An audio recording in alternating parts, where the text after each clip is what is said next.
This is nuts.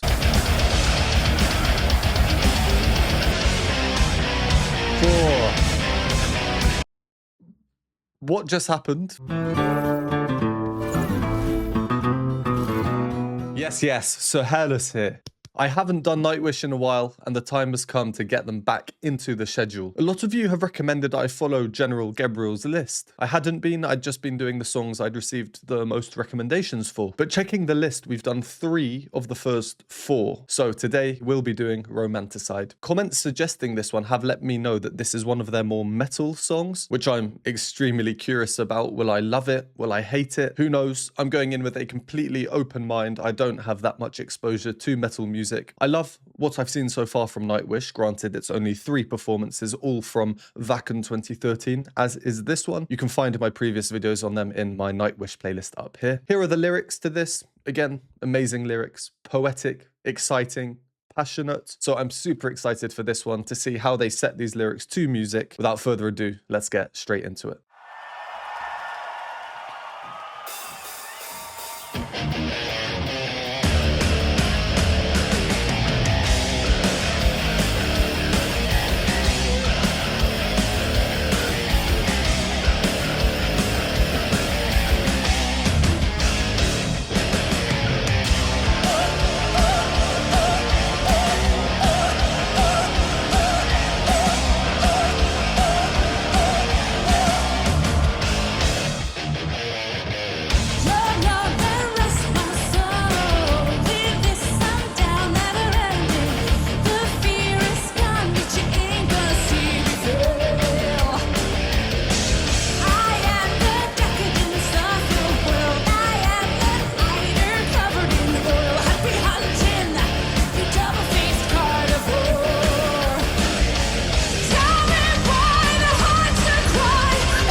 What? We're already 1.5 minutes in. That's mental. Oof. It's funny because, you know what? The copyright with these guys has been quite tough so far, so I don't want to risk anything. I'm going to do our first pause now, go over some thoughts and analysis. If you don't want to hear that, go to the timestamp. Yeah, I was going to say, it's funny because purely from a musically stylistic perspective, this is extremely different to some of the other music that I love. To think of a couple of pieces of music I've been listening to recently, let me just show you some clips of a few seconds. They're very, very different in style. Oh, Aberdeen, you've been calling to me. Lovely song, lovely song. And then a bit later on.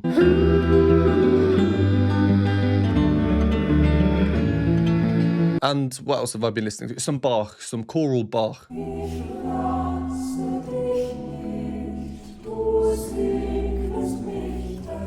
And I'll show a bit from later on as well, because there are actually some similarities with what we've heard in Romanticide.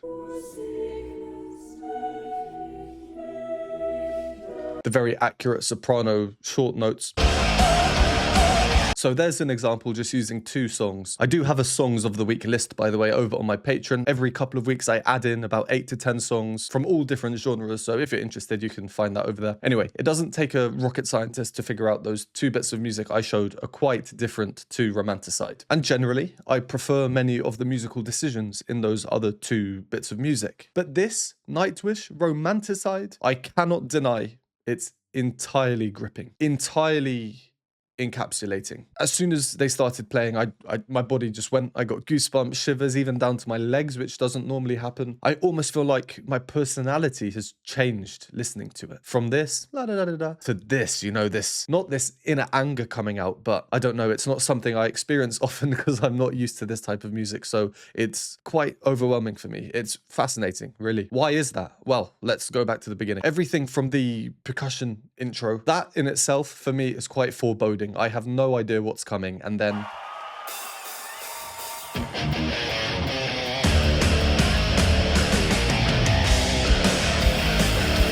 As we've seen in the few performances I've done recently, Nightwish are no strangers to rhythmic ambiguity. It's not immediately obvious what time signature we're in, how we're going to rhythmically feel comfortable with the song. It takes a few seconds for them to establish that. The opening motif though. This is the motif. Let's deconstruct it very quickly. We open with a fifth, so 5 notes apart. For you guitar players out there, that makes a power chord. Why it's a power chord and not a regular chord? Well, you have note 1, note 5, then the third note, the note in the middle, determines if it's major or minor. This third note is missing, so it's harmonically ambiguous. So we get this jump up of 5 notes. Then a chromatic fall down. Consecutive notes falling down, that's always a bit gritty when it's used. It can increase tension a little bit. Then we move from here down to here. In the context of what we've heard, that sounds a little bit strange. These 2 notes, this is a minor third if we were to complete the chord. And then it does jump up, but not to this note, it's the note underneath it. So the last 3 notes we've just heard create this diminished chord, and diminished chords sound a bit strange, a bit irregular. And then to finish off the phrase, we have a chromatic descent down.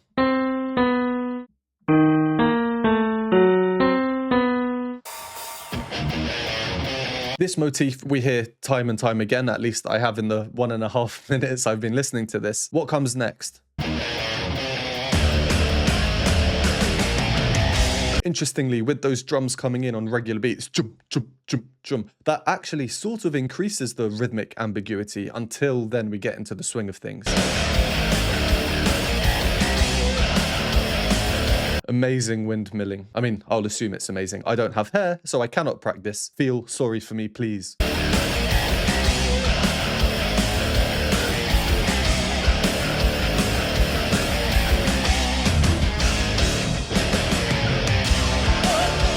And I love that there, before we get Floor's vocal entry, they repeat that motif one last time, everything else is reduced, it's very exposed.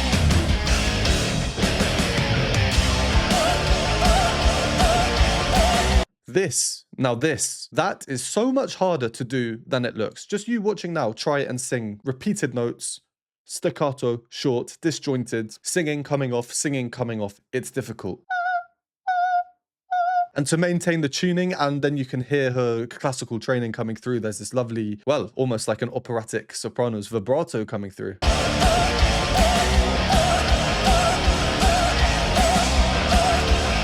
This strange motif we've just discussed in the electric guitar, the heavy drums, and this very delicate singing, if we extract just her vocals, you'd think on paper they shouldn't work together, but they do. Quite remarkable. Everything comes off, then we get a slight melodic adjustment to that motif.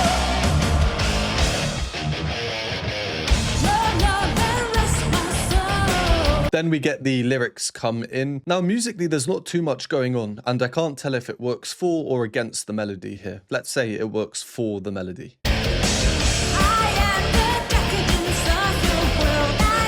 Underneath you have the same chord being repeated over and over. There's no harmonic progression, no chord changes, only temporarily.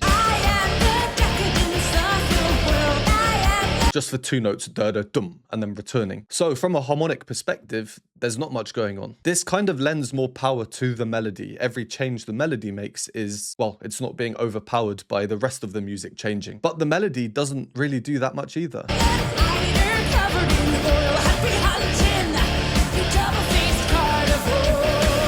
So we don't have that much going on in the music. What are we turning our attention to? Well, Floor's vocals, hearing how she's pronouncing everything, how she's getting some grit through the sound, the lovely growth towards the end of the phrase there.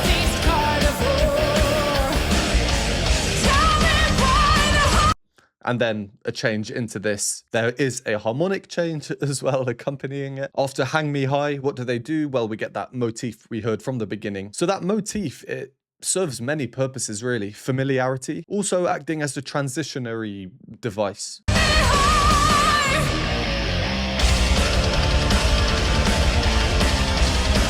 And here we can hear it's been rhythmically adjusted. Rhythmically augmented, the last 2 notes, which means they're just longer than when we first heard them. We get the backing choir coming in. The comments have told me this is the London Philharmonic.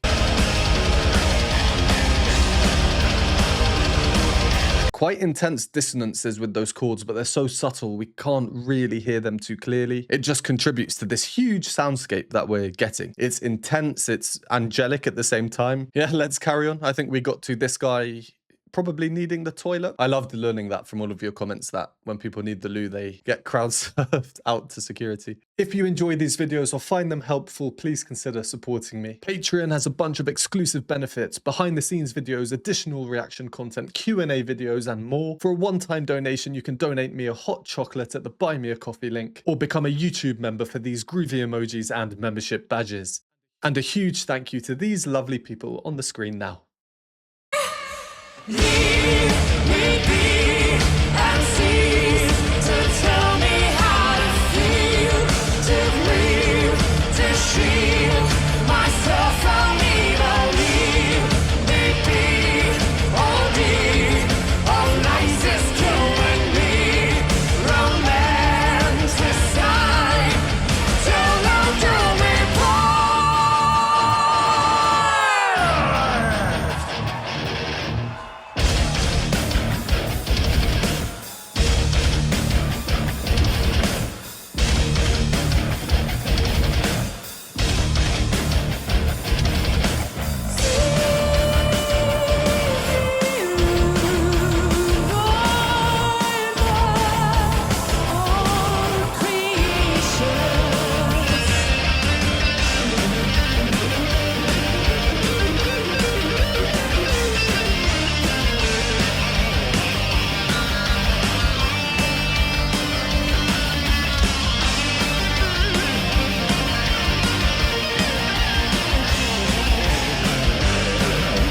That's nuts. Leave me be and cease to tell me how to feel, to grieve, to shield myself from evil. Leave me be, only what life is killing me. Romanticide, till I do it wrong.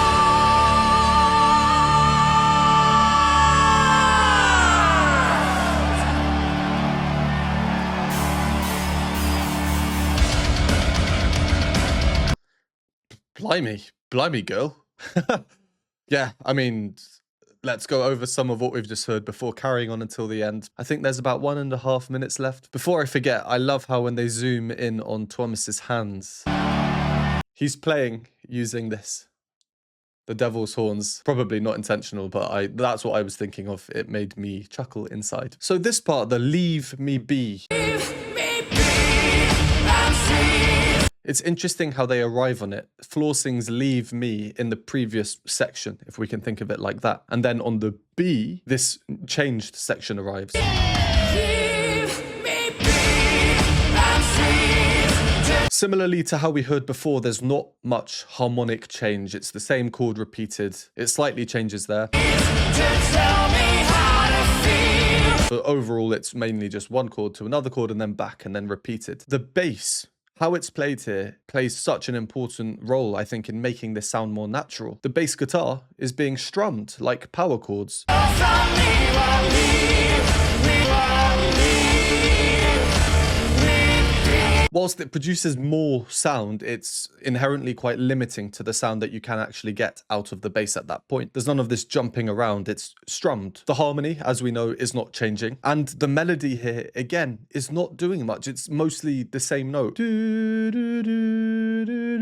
Always returning to the same note. And I so often think and say that having a repeated note in music, when used well, can be really catchy. Even though it's not showing off or crazy, it's easy to remember. We hear it once and we can repeat it. Considering one of the first things we heard in this song was that strange motif at the start.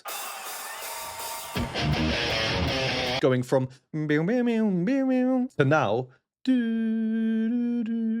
It's a huge contrast, perhaps a welcome change for us as listeners. The simplicity of this section, and I use the word simplicity to just mean it's not overly crazy and mental. It works well considering the wider context of the song, especially as what do we get before that? The opposite of simplicity.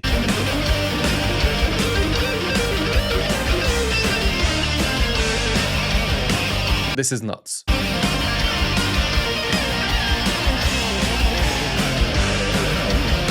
And besides just being insanely difficult, it looks cool. He's just there, foot up, on the speaker, absolutely shredding the fretboard. Shout out to the cameraman here as well. As that was happening, I was actually thinking of going, but I saw them doing this, so I'll let them have their moment. In terms of lyrics, there was this part.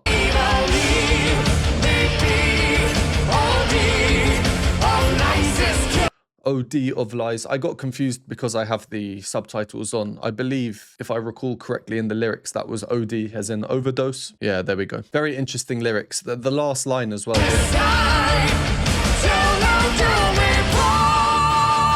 Till love do me part. I don't know if there's another meaning, but you know, till death do us part. Very interesting. And shout out to the vocals here. I mean, the power in Floor, way up there. I'm not going to go into that because with Nightwish being the most reacted to band on YouTube or something like that, I'm sure there are thousands and thousands of videos talking about Floor and to vocals. So there's no point in me repeating it. I want to give a shout out to Marco, the bassist here, with his backing vocals. Pure power, the first half of the phrase, till love do we, perfectly in tune, accurate. Still though, that little bit of that gritty sound. And then on the part, I love what he does there. This very gradual glissando, this slide down through all the frequencies, all the sub notes.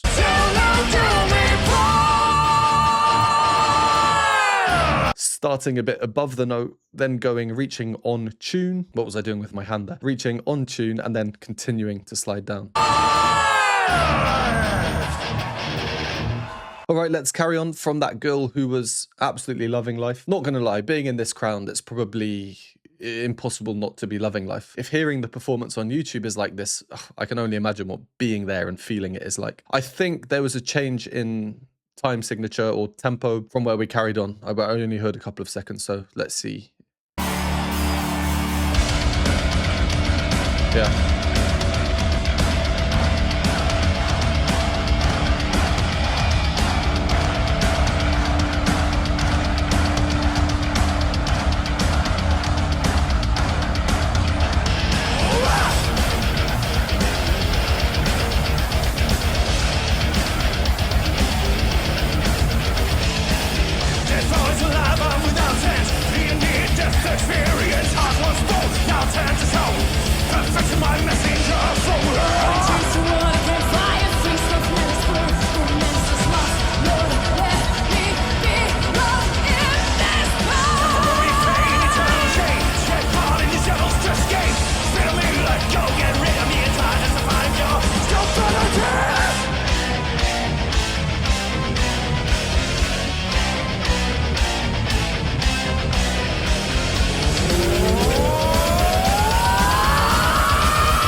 What just happened for that final section? It's so interesting. I paused for that second time at this girl because it just seemed like a natural pause point. There was the change in the rhythmic fundamentals. We'd been listening for about 2 minutes probably at that point. And I think that's just a happy or unhappy, however you look at it, coincidence that the rest of the song is just completely different to what we've heard so far. Yeah, mental. Was not expecting that. So now this is, well, it's built for audience, I guess, you know, to be clapping along. Chum, chum, chum, chum. It almost sounds like there's some sort of feedback going on.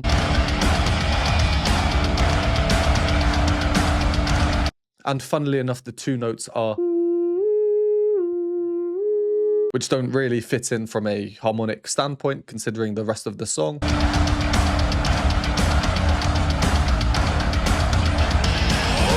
I love the intense drums going on there. The energy here, insane. For the whole concert as well. Wow. I mean, even the aesthetic, these pyrotechnics going on, mad.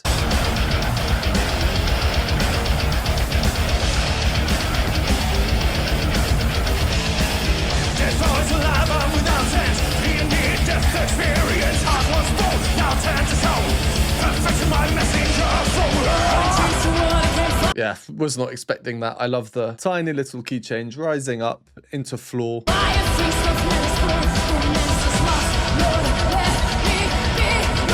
We've got the backing choir again, these angelic sustained choral chords, and then the intense in the background, just incessantly going on.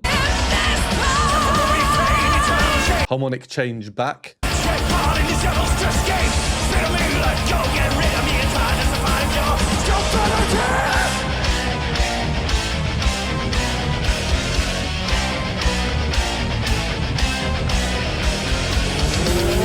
So there, the rhythms, they're getting us involved. Chum, chum, bum, bum. I'm almost expecting something peculiar to happen now because it's Nightwish, why not? Speaking from a rhythmic standpoint, I have skipped over a little bit, which I'll get back to. But here, I mean, I've been speaking for a long time. I don't need to get into this, but we can just sense how Nightwish play around with the rhythmic structure fundamentally.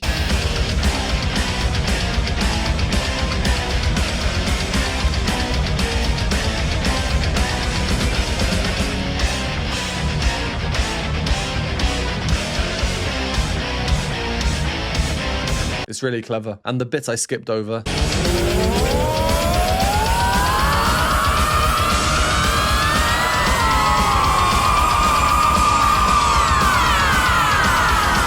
That's high. It's very high. She goes up to, what's that, an E flat?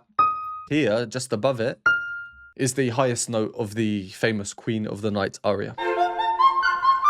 Yeah, that was something. I'm going to listen to this a few more times now because I think the surprise, the shock, just going into something when you have no idea what to expect, it can just surprise you. And I think the most surprising thing for me was how my body just immediately reacted. The shivers, the goosebumps, whatever you want to call them. Sometimes I'll get them if music is intensely calm and emotional. Here, well, this was a different type of beast. Look, let's leave that one there. Thank you as always for watching. Would appreciate a like, a share, subscribe if you haven't. Comment down below other songs you'd like me to do by Nightwish in the future, and I will see you next time.